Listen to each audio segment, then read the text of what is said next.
Hello friends, education मस्ती में आप सभी का स्वागत है। और आज हम लोग देखने जा रहे हैं मैट्रिक परीक्षा 2026 से रिलेटेड इम्पोर्टेंट क्वेश्चन। और ऐसा इम्पोर्टेंट क्वेश्चन है कि भाई मेरे हर बार ऐसा क्वेश्चन पूछा जाता है, तो आप सभी ऐसे क्वेश्चंस का तैयारी जरूर कीजिएगा। चलिए, आज के लिए जो मेरा क्वेश्चन है, यहाँ देखिए क्वेश्चन में कहा जा रहा है कि त्रिभुज ABC में AB बराबर कर रहा है 6 सेंटीमीटर, BC बराबर कर रहा है 12 सेंटीमीटर और AC बराबर कर रहा है 6√3 सेंटीमीटर। तो कोण A का मान क्या होगा? इसके लिए हम लोग यहाँ पर एक त्रिभुज ले लेते हैं, जहां पर हम लोग यहाँ पे कर रहा है, गौर से देखिए BC है 12 सेंटीमीटर, तो 12 हमको ये लग रहा है, तो ये हम लोग लिखते हैं 12 सेंटीमीटर। इसका नाम हम लोग दे देते हैं यहाँ B और यहाँ C। ठीक है, इधर हम लोग लेते हैं A। अब क्या कर रहा है, देखिए यहाँ पे कह रहा है ए बी बराबर कर रहा है 6 सेंटीमीटर। ये है मेरा ए बी, इसको हम लोग 6 सेंटीमीटर यहाँ कर लिए। BC 12 हो चुका है और AC है मेरा 6√3 सेंटीमीटर। ठीक है, तो कह रहा है कोण A का मान क्या होगा? तो हम लोग देखते हैं कि AB का स्क्वायर यानी इसका ये AB यानी 6 का स्क्वायर और AC का स्क्वायर 6√3 का स्क्वायर, क्या इसके बराबर हो पाता है? अगर होता है तो कुछ काम बन जाएगा। यानी हम लोग सबसे पहले यहाँ पे निकाल के देखते हैं AB स्क्वायर प्लस क्या चीज AC स्क्वायर। तो AB का मान मेरे पास कितना है? यहाँ पर गौर से आप देखिए तो एक चीज क्लियर पता चलेगा कि क्या चीज AB का मान मेरे पास है 6, तो 6 का स्क्वायर अब प्लस AC का मान है मेरे पास 6√3 का स्क्वायर। ठीक है, अब देखिए 6 का स्क्वायर हो गया भाई मेरे 36 और ये 6√3 का स्क्वायर, 6 का स्क्वायर 36 और √3 का स्क्वायर हो गया मेरे पास 3, तो 36 तिया 108 हो गया। 108 में 36 जोड़ेंगे ये 144 हो गया, जो होता है मेरा 12 का स्क्वायर। यानी ये फाइनली अगर हम देखें तो ये हो गया मेरा BC का स्क्वायर। यहाँ पर हमने क्या देखा कि एक चीज क्लियर यहाँ पे हो गया मेरा कि AB square plus AC square is equal to आ गया हमको BC स्क्वायर के बराबर। ठीक है, इसका मतलब यहां पे लग गया मेरा पाइथागोरस का विलोम। और पाइथागोरस का विलोम क्या होगा? तो यहां पर जो कर रहा है BC स्क्वायर जो है या BC के सामने का कोण जो है यहाँ ये A, ये हो गया मेरा 90 डिग्री। यानी यहाँ पे कह रहा है कोण A का मान कितना हो जाएगा? तो यहाँ 90 डिग्री हो जाएगा। ठीक है, ऑप्शन A जो है इसका बिल्कुल ही सही जवाब है। ठीक, चलिए देखते हैं हम लोग नेक्स्ट क्वेश्चन को। नेक्स्ट क्वेश्चन क्या है ये थोड़ा सा देखिए। कह रहा है त्रिभुज ABC में AD कोण BAC का समद्विभाजक है। AB बराबर कर रहा है 8 सेंटीमीटर, BD बराबर कर रहा है 6 सेंटीमीटर, तो DC बराबर भी दिया हुआ है 3 सेंटीमीटर। तो कह रहा है AC का मान क्या होगा? पहले हम लोग एक त्रिभुज लेते हैं, इसका नाम हम लोग दे देते हैं ABC, जिसमें कह रहा है यहाँ पर हम लोग लिख लेते हैं A, यहाँ B और यहाँ पर ले लेते हैं हम लोग C। ठीक है, अब कह रहा है BAC मेरा यहां है, यहां कह रहा है इस कोण का जो समद्विभाजक है AD, ये रहा मेरा AD, इस कोण का समद्विभाजक कौन है? मेरा AD। ठीक है, तो यहां पर क्या क्या हो जाएगा मेरा? जब इस कोण का यानी कोण A का समद्विभाजक जो मेरा AD आया, इसका मतलब हो गया कि यहां पे एक चीज क्लियर हो गया कि AB बट्टा AC इज इक्वल टू हो जाएगा मेरा BD बट्टा DC। ये एक फॉर्मूला के तौर पे आप इसको ध्यान रखिएगा, जब समद्विभाजक होगा तो इस तरह से काम मेरा होता है। ठीक है, अब यहाँ पे देखिए अब क्या करना है हमको। यहाँ पे AB का मान कितना है मेरे पास? यहाँ क्लियर है, AB का मान है मेरा 8 सेंटीमीटर बट्टा फिर AC का मान मेरे पास क्या है? AC पता ही नहीं है, निकालना है हमको, रहने देते हैं। BD का मान कितना है मेरे पास? यहाँ देखिए BD का मान है मेरे पास 6 सेंटीमीटर बट्टा DC का मान मेरे पास है 3 सेंटीमीटर। हो गया, कैंसिल करते हैं अब इसको, 3 से इसको काटेंगे तो 3 दूना 6 आ गया। यानी फाइनली अगर देखा जाए तो 2AC इज इक्वल टू आ गया मेरा 8। इसका मतलब AC बराबर हमको हो गया 4 सेंटीमीटर, जो आपको ऑप्शन यहाँ C में यहाँ दिया गया। इस क्वेश्चन का ऑप्शन C जो है ये बिल्कुल ही सही जवाब है। ठीक है, चलिए देखते हैं नेक्स्ट क्वेश्चन को। नेक्स्ट क्वेश्चन है, मैं आपको बता दूं कि लास्ट में आपके लिए एक क्वेश्चन मिलेगा जिसका जवाब आपको कमेंट सेक्शन में भी देना है।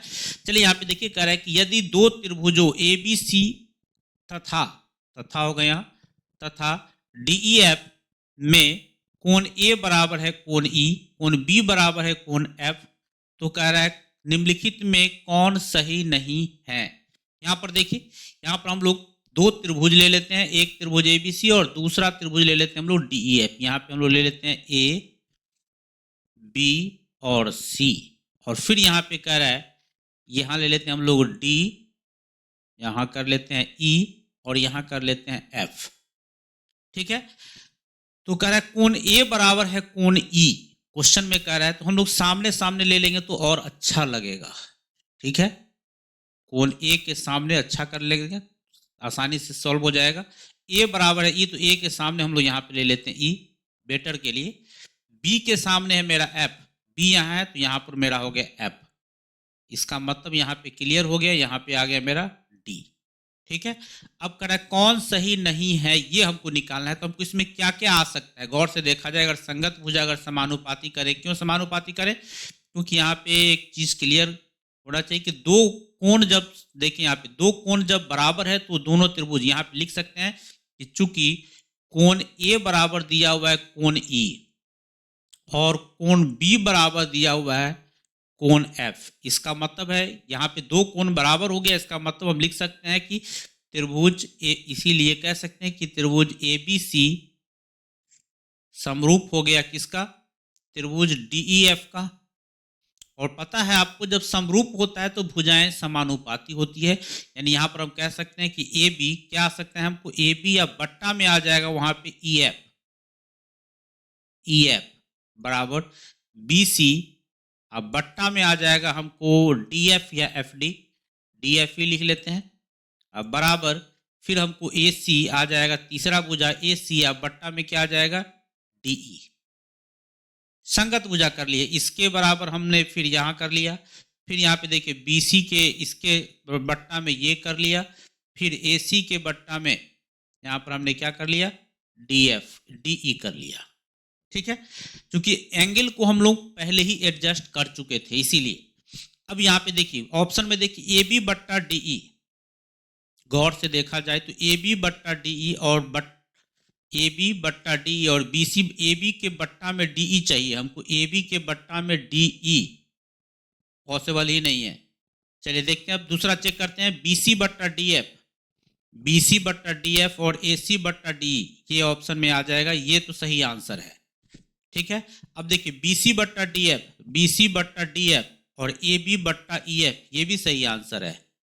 फिर कह रहा है ए बी बट्टा ई एफ, यहाँ है ए बी बट्टा ई एफ और ए सी बट्टा डी, ये भी सही है। तो गलत कौन सा है, कह रहा है कौन सही नहीं है, तो ये आंसर जो है इसका सही नहीं है। यानी फाइनली अगर देखें इस क्वेश्चन के लिए मेरा आंसर सही कौन बन गया, ये ऑप्शन, चूंकि हमको गलत आंसर इसमें से देना था। ठीक है, नेक्स्ट क्वेश्चन देखते हैं। नेक्स्ट क्वेश्चन मेरा क्या कर रहा है, देखिए कह रहे यदि ओ केंद्र वाले वृत्त पर, ओ केंद्र वाला एक हम लोग वृत्त ले लेते हैं, यहां पर मेरा केंद्र ओ है।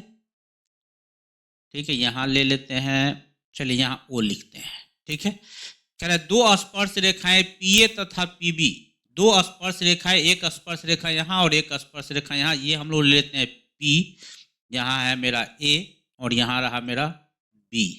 ठीक है, कह रहा है इस प्रकार है कि कोण ए पी बी बराबर दिया हुआ है 100 डिग्री, ए पी बी यहाँ हो गया मेरा, ये टोटल हमको दिया हुआ है 100 डिग्री, 100 डिग्री दिया हुआ है। तो कह रहा है कोण O A B, O A B, O A B, यानी हमको चाहिए क्या चीज, ओ से ए पर पहुंचना है, फिर ओ से फिर ओ ए बी, हमको फिर यहाँ पहुंचना है, हमको ये एंगल चाहिए, यहाँ पर इस एंगल का मान निकालना है। ठीक है, अब देखिए यहाँ पे कैसे हम लोग निकालेंगे इस चीज को समझिए। पहले यहाँ गौर से देखा जाए तो एक चीज क्लियर है कि ये टोटल मेरा है 100, ये 100 डिग्री है। ठीक है, अगर हम लोग इसको यहाँ से मिला दे, ये हो जाएगा मेरा 80 डिग्री है। ठीक है, अगर हम सॉल्व करके आपको दिखा दे तो ये आपको क्लियर पता चल जाएगा। यहाँ पे यहाँ देखिए क्या होने वाला है, यहाँ पे हम लोग को दिया हुआ है कि कोण ए पी बी बराबर दिया हुआ है मेरा 100 डिग्री। ठीक है, तो यहाँ पे क्या हो जाएगा, इसीलिए कोण ए AOB बराबर जो हो गया मेरा 180 माइनस 100 डिग्री, यानी फाइनली ये मेरा मिल गया 80 डिग्री। ठीक है, अब गौर से देखिए त्रिभुज AOB में या OAB कहिए, यानी त्रिभुज AOB में एक चीज आपको क्लियर पता चलेगा कि OA बराबर है मेरा OB। कारण भी हम यहां पे लिख देते हैं, त्रिज्याएं हैं, इसीलिए लिखे हैं ये चीज। इसीलिए यहां पे क्या हो जाएगा कि एंगल OAB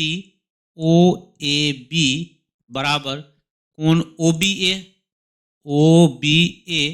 बराबर हम लोग तत्काल मान लेते हैं x, यहाँ पे लिख लेते हैं हम लोग, माना हो गया। यानी कहने का मतलब क्या कि ये मेरा, ये गौर से देखिए, ये भुजा और ये भुजा बराबर हो गया, क्योंकि त्रिज्या है। जब दो भुजाएं बराबर है तो दो कोण भी, एक ये कोण और एक ये कोण, दोनों कोण बराबर होगी, जिसको हमने x माना। अब त्रिभुज के तीनों कोणों को जोड़ के मेरा 180 डिग्री हो जाना चाहिए। यहां पर हम कर देते हैं, अब क्या होगा, 80 degree plus x is equal to हमको हो जाना चाहिए 180 डिग्री।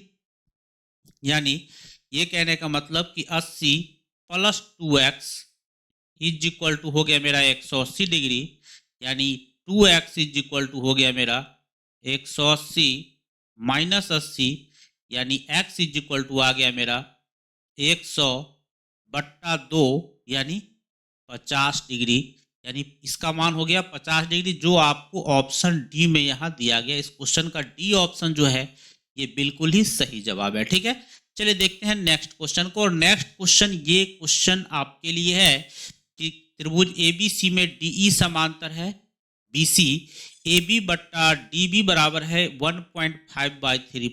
प्रॉब्लम हो तो दशमलव को हटा लीजिएगा, नीचे 0 आ जाएगा, 15/30 हो जाएगा, फाइनली 1/2 बन जाएगा। अब कह रहा है AE बराबर है 1 सेंटीमीटर, तो EC का मान क्या होगा, आप हमको जरूर कमेंट सेक्शन में बताइएगा। ठीक है, कोई प्रॉब्लम हो तो आप जरूर कमेंट कीजिएगा। फिर मिलते हैं हम आपसे नेक्स्ट वीडियो में। धन्यवाद।